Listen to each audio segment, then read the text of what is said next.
Okay, hello everyone. Good to see everybody here. We're on lesson number 7 with the article The Freedom, which is a crazy journey. Basically, it's a crazy journey because it's so deep. So we started with this question of, is there a free choice? And we saw how many people are dying on the name of freedom. Nations through all of history went against empires. Women, slaves, whatever, everybody wants to be free. Today everybody wants to be free. And then the question is, are we free? Can we be free? Because in order to be free, we need to assume that we have this option inside of us to be free. And when we've looked into this thing that is called the will to receive, we saw that we are pretty much programmed to receive and to avoid pain. So we are on a constant chase after more pleasure or maximizing pleasure and minimum pain or effort. And also the question of what is pleasure is not for us to say. It is given to the environment that we were born into, the education that we received, the advertisement that we consume, etc., etc., etc. And in order to understand, okay, so we don't have free choice, or do we? And if we do, where is that? Baal HaSulam try to divide every phenomena in reality, including the self, into 4 main factors or 4 main reasons. And the first one is the source. The other one is unchanging cause and effect that are related to the source, but they're not changing at all. Meaning that if the source wants to realize itself from force into action, from potential into to realize the potential it has, the information it has to go through this sequence of actions, and also cause and effect which are changing in relationship or in engagement with external factors, meaning things that change in quality and quantity, for example, as we saw with the wheat. And then you have the environment that has also its cause and effect chain, meaning how it changes the sequence, but it has no relation to the source, meaning it doesn't matter if you have information of an ox, a wheat, an elephant, or whatever. The environment operates in its own way without relation to you.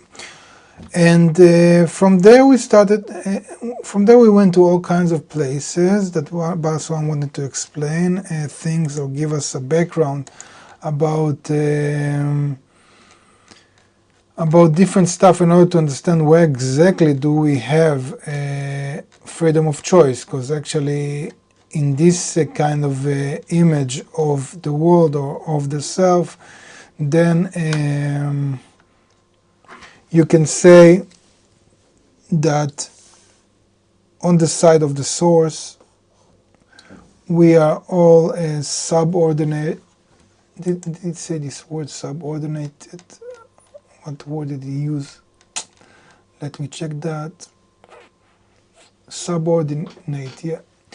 Okay, I'll just quote him. So from the perspective of the first factor, meaning the source, he has become subordinated to a large public from past generations, standing one after the other. Okay, so we are like enslaved by our past. In our genetics, our qualities, whatever. And from the perspective of the 3 other factors, he becomes subordinated to his contemporary public. Okay, so we are becoming enslaved to the present, meaning to our environment, to our circumstances, whatever. Okay, so in order to come forward and in order to move or advance a step forward, he wants to talk about the will to receive, and then he told us that actually everything is going back to this, to the will to receive pleasure. And this will to receive pleasure actually operates in 2 forms.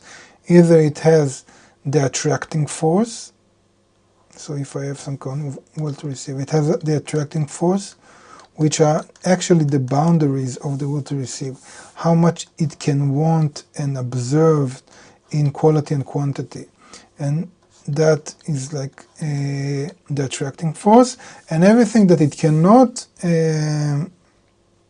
observe, it actually rejects, like it has no relation to it, okay? So I don't care that there are 8 billion people or a billion Chinese people or whatever, because they don't relate to my will to receive, so I'm just rejecting them from my perception of reality. And if I don't care about music or about some kind of pottery, then I just don't see them, I don't feel them in my reality, they're not part of my reality, I reject them. And the same is true for things that I'm scared of, or my dying day, or things that cause me unpleasant things, then I just ignore them, okay? And the problem with this perspective of life is that it makes life pretty mechanic, okay? So there is no self, there is only a cogwheel in a huge machine that operates according to the past or the present, according to the past or the present, and it's like a cog in a wheel that sees its part. So there is no free choice whatever. And then Baal HaSulam says, okay, so this point was so hard on so many people, that there is no self, and they feel themselves as something individual and unique, and I have this eternal potential of my own that I need to realize, blah, blah, blah, blah, blah, that all these people came up with all these metaphysic kind of methods and spiritual methods that added so much confusion to the way that we investigate the nature and reality. And they couldn't even understand how can, if there is something that is spiritual or something that is divine or eternal, whatever, how actually that does it relate to the protein body, and what is the connection between that? And if you open this body, you won't find anything inside. And so in order to move forward with this confusion, Baal HaSulam offers us on page 389 the title, One Law for All the World. So if you don't have the book Kabbalah for the Students, you can actually go to the link in the description box and Control F, One Law for All the Worlds, and join us in this title. So Baal HaSulam writes as follows. Although the wisdom of Kabbalah mentions nothing of our corporal world, there is still only one law for all the worlds. Thus, all the corporal entities in our world, that is, everything within that space, be it still, vegetative, animate, a spiritual object or a corporal object, if we want to distinguish the unique self aspect of each of them, how they differentiate from one another, even in the smallest of particles, it amounts to no more than a desire to receive. This is its entire particular form from the perspective of the generated creation, limiting it in quantity and quality. As a result, there is an attracting force and the rejecting force in it. Yet, anything other that exists in it besides these two forces is deemed the bounty from his essence. That bounty is equal for all creatures, and it presents no innovation with respect to the creation, as it extends existence from existence. Also, it cannot be described to any particular unit, but only to things that are common to all parts of creation, small or large. Each of them receives from that bounty according to its will to receive, and this limitation defines each individual and unit. Okay, so one thing to say, that all of creation is like this one huge field, and in this huge field there is something that we can call light,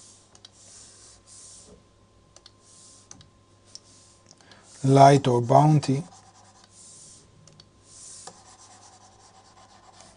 and this is existence from existence. This was created, this was before creation, because creation is the act of creating something, existence from absence. Okay, nice. And now everything that was created actually is just the will to receive. So everything in reality is built from some will to receive that limits some of the bounty in quality and quantity, each one according to its unique characteristics, be it vegetative, animal, spiritual object, or whatever. Okay, they are different one from another in the will, in the quantity and quality of the will to receive, but they are all trying to subtract something, to encompass something, to observe something of that bounty. Okay, this is very interesting because we have many questions about what is a thing, meaning where does it end. Okay, so for example, where does Iran ends? Is it in this skin that I have, or maybe I have this magnetic field around me, or does the concept of Iran has nothing to do with the skin level? It's some kind of consciousness, not only a tacit consciousness, but something higher that is maybe part of a cloud or a group or something bigger. Also about societies, we can ask, where does a nation end? Where does a country end? What are the borders? Are they the physical borders of the land, or actually it's something more fluid? Where does a family end? In the second cousin, in the third cousin, in the sister, etc., etc. Okay. Okay.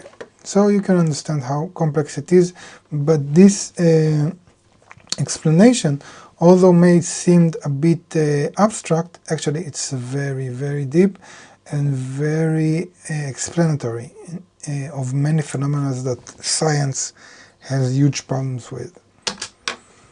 Okay.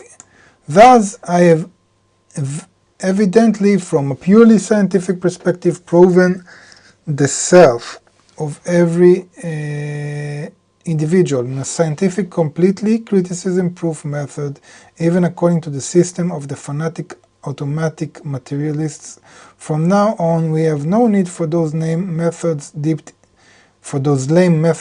in metaphysics. Okay, so you can actually see how Baal HaSulam refers to himself as a materialist. Okay, he really rejects all this metaphysics, all these spiritual, unbased, unfounded methods, and he's talking about forces, just like physics, just like chemistry, and just these forces are deeper than what we reveal in science today. And he referred to them as will to receive and will to restore. And of course, it makes no difference whether this force, being the will to receive, is a result and a fruit of the material that had produced it through chemistry, or that the material is a result and fruit of that force. This is because we know that the main thing is that only this force imprinted in every being and atom of the will to receive within its boundaries is the unit where it is separated and distinguished from its environment. Okay, so you can differentiate materials according to their qualities or the elements they are in the how do you call this table in chemistry? Tavla מחזורית. How do you say that in English? Tavla מחזורית. Periodic table. Yeah, I've said it right. I just didn't pronounce it right, as usual. Periodic. And now I'll check how you pronounce that actually. No, I can't, because it has no...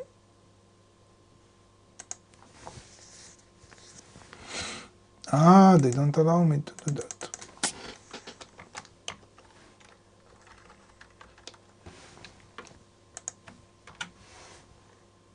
Periodic table. Periodic table. Periodic table. Periodic table. Okay, nice.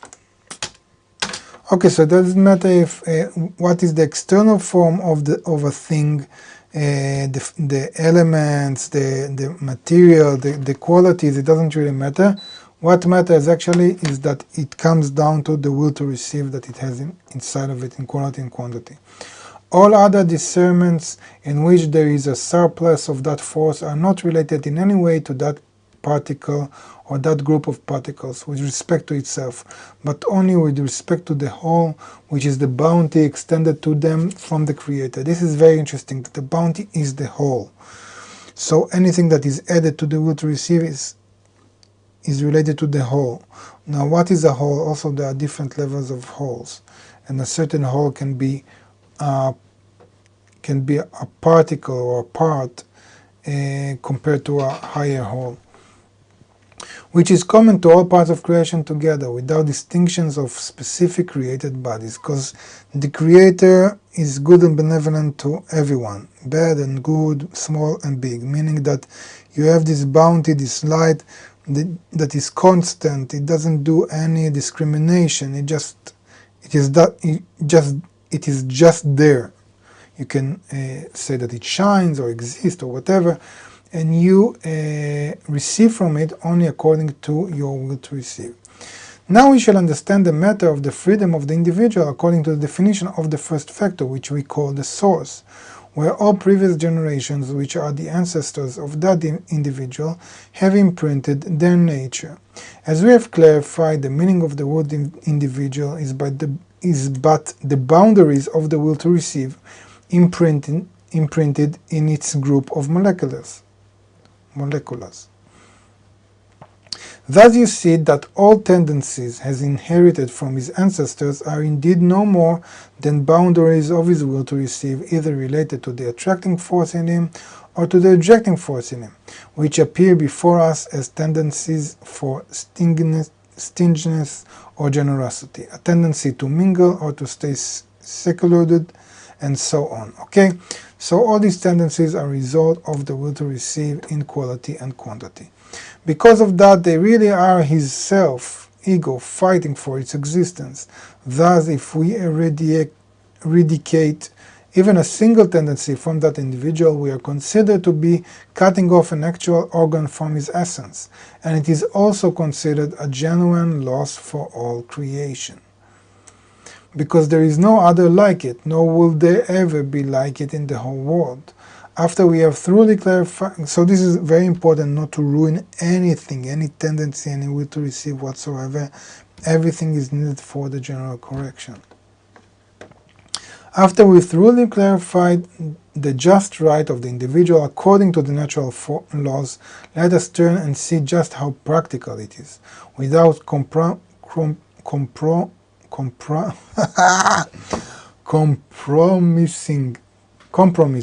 Okay, that's not so hard. The moment you get the right angle. Without compromising. Yeah, that's the word, compromising. Thank you very much. Without compromising, this is so sad. From the beginning of the paragraph. After we have thoroughly clarified the just right of the individual according to the natural laws, let us turn and see just how practical it is without compromising the theory of ethics and statesmanship, and most important, how this right is applied by our holy Torah. Okay, so he wants to say, this is really cool how words don't get together in English for me. It's like the neurons in the brain are not talking until they connect. Okay, so basically what Baal HaSulam wants to say, just to summarize that, is that we clarified what is the freedom of the source. The freedom of the source is just to realize its potential. What is its potential? The will to receive that it has inside of him in quality and quantity. From that, everything else manifests. All its qualities, all its attribution, all of his genetics, whatever. Good. And now he wants to say, how can we, taking this kind of perception, that the freedom is only in the realization of the self, meaning the will to receive, and in nothing else, how can we look on the laws of ethics, statesmanship, everything that we built through the centuries in order to sustain human society, and also in the Torah, meaning the book of laws of the spiritual reality? Okay, so this is what we're going to do next, talking about how this concept come together with this implementation in practical life. But before that, let's see if we have questions. Here we don't have questions. Here we have a lot of questions. Or it's just discussions. Jimmy is asking, if every thought comes from the Creator and there is none else beside him, so what control our actions? Our actions are controlled by our will to receive that also control our thoughts. And you can ask what controls the will to receive? The Creator. Okay, so you can ask where is the free choice? So that's a question. If there is free choice for what we've said so far, there is none. You just operate according to what you received from your past conditions and ancestors and what you received from your immediate environment. Hey, my name is Daniel. In what ways does or can the Creator reveal himself to us? This is not related to what we've talked today, but the Creator is the one law in reality. In the basis of reality, we can reveal him only according to the extent or our ability to be similar to him. So we need to learn how to be similar to him, to develop a sense, to sense him, and then he reveals himself. Kadesh is saying good morning, good morning. I have another question. Daniel is saying, how can you give to the Creator? By studying. This is a very important question. If the Creator is only about bestowal, he has no lack, what can you actually give to him? So if you learn what we've said so far in this article, you can start to understand that the only thing that you can give the Creator is realizing yourself in the right way to the fullest possible state. Okay? Maybe you can take the analogy of a parent and a child. What can a child give a parent? And the most important thing is that the child can develop to become like the parent and give the parent pride by being who he became or she became. Okay, so maybe this is very, like, this question is very good for the article, because now you can understand that the only thing that the will to receive can do is actually receive. That's why the wisdom of Kabbalah is called Kabbalah, Kabbalah from the word reception in Hebrew, because the Creator wants us to receive. We just need to learn how to do that, and not in the way of suffering.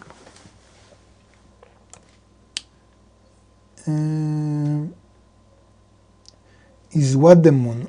Blake is asking if my drawing of the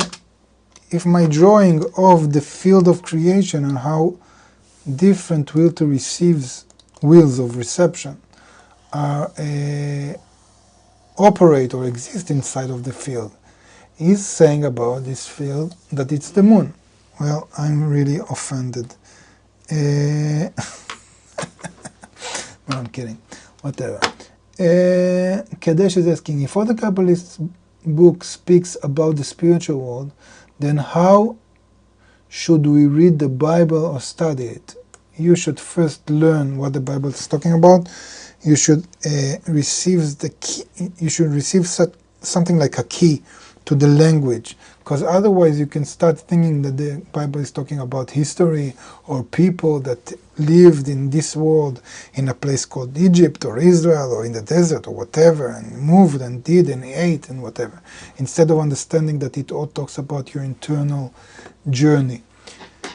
Jim is asking, should we attribute everything that we do or think to the Creator? Yes, we do. Also, if I'm hungry or thirsty, how can I eat or drink without an egoistic thought? You cannot.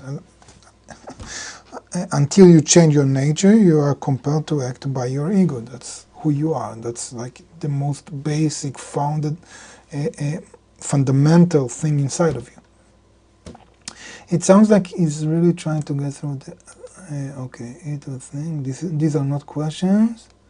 Maybe if you ask questions, do a question mark in the beginning, so I'll know that it's a question.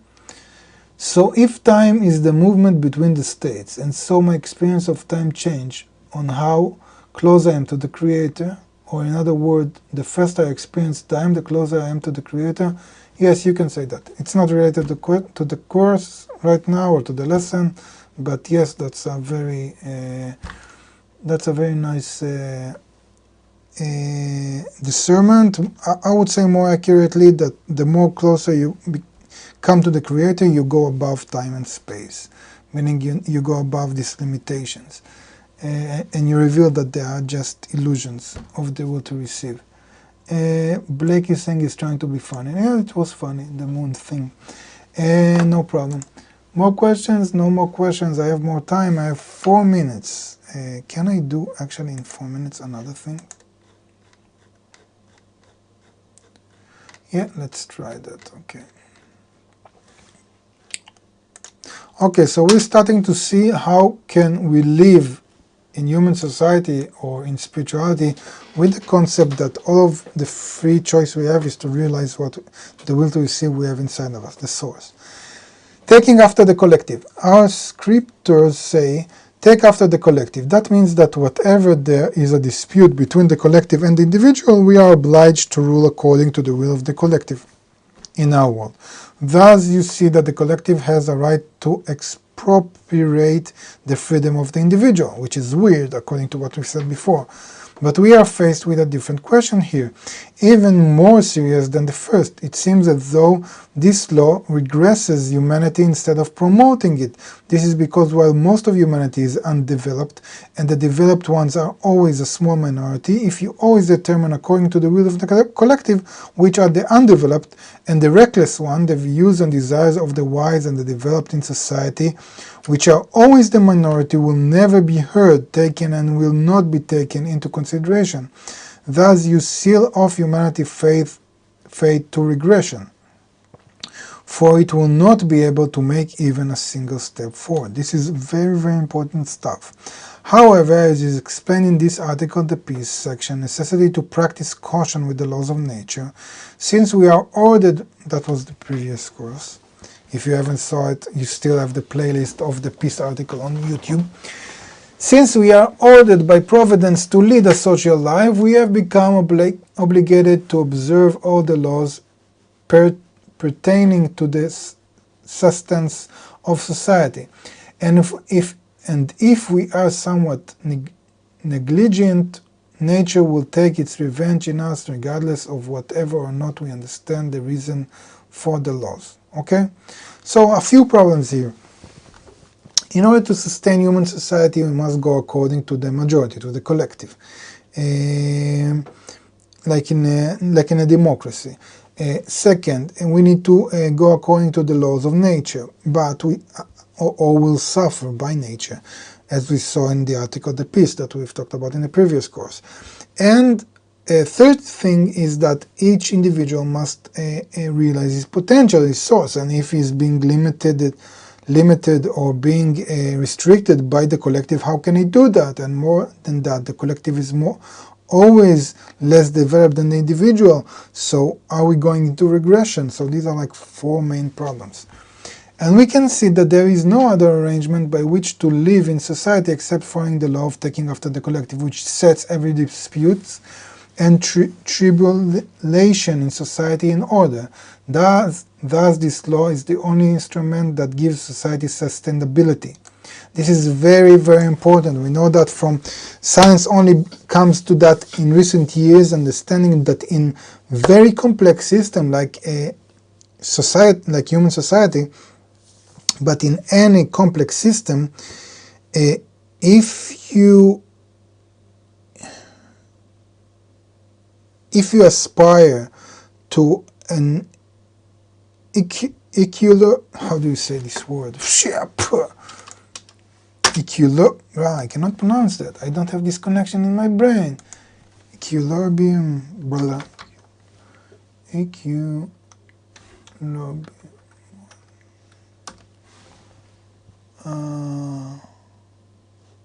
How do you say like a point of balance?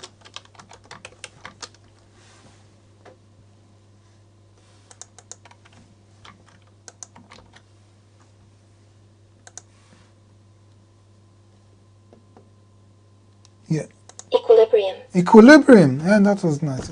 I wanted to say equilibrium. Equilibrium. Okay, I was close. So if you have a complex system and you aspire for equilibrium in which everybody wants to be the minority, then you always have crisis. You have an unstable system. It's very, very problematic. You need to reach an equilibrium in which everybody wants to be like the majority. Think, for example, on a stock market. The problem that our stock market is so unstable and many crises and problems is because everybody wants to trick the system. Everybody wants to be not like the others. Everybody wants to make money over the others. So everybody wants to be in a minority. It's very problematic in complex systems. And this is what actually Baal HaSulam says way before everybody knew about complex systems. Well, in Kabbalah it's a complex system, but I'm talking about science. For this reason, it is considered one of the natural mitzvot, commandments of providence, and we must accept it and guard it. Well, how do you say this word?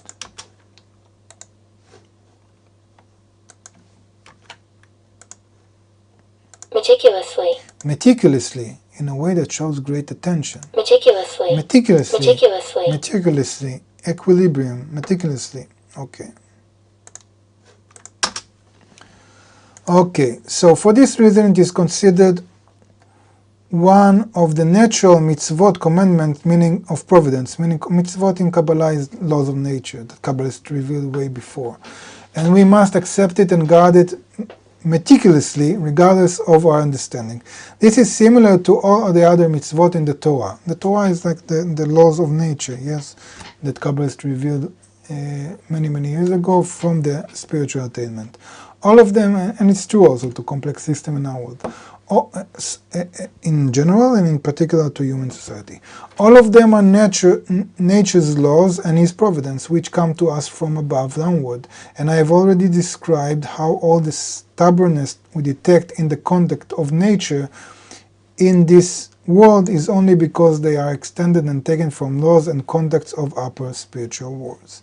Now you can understand that the mitzvot in the Torah are no more than laws and conduct set in higher worlds, which are the roots of all nature's conducts in this world of ours.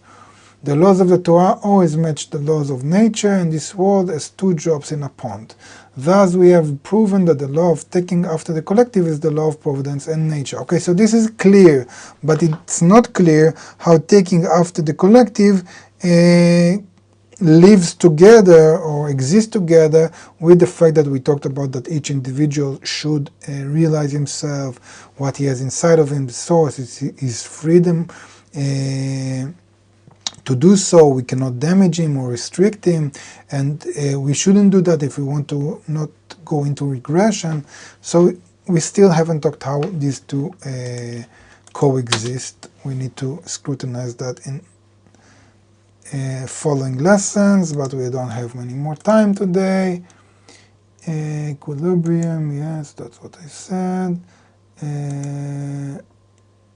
Okay, no more questions. We're already so late, but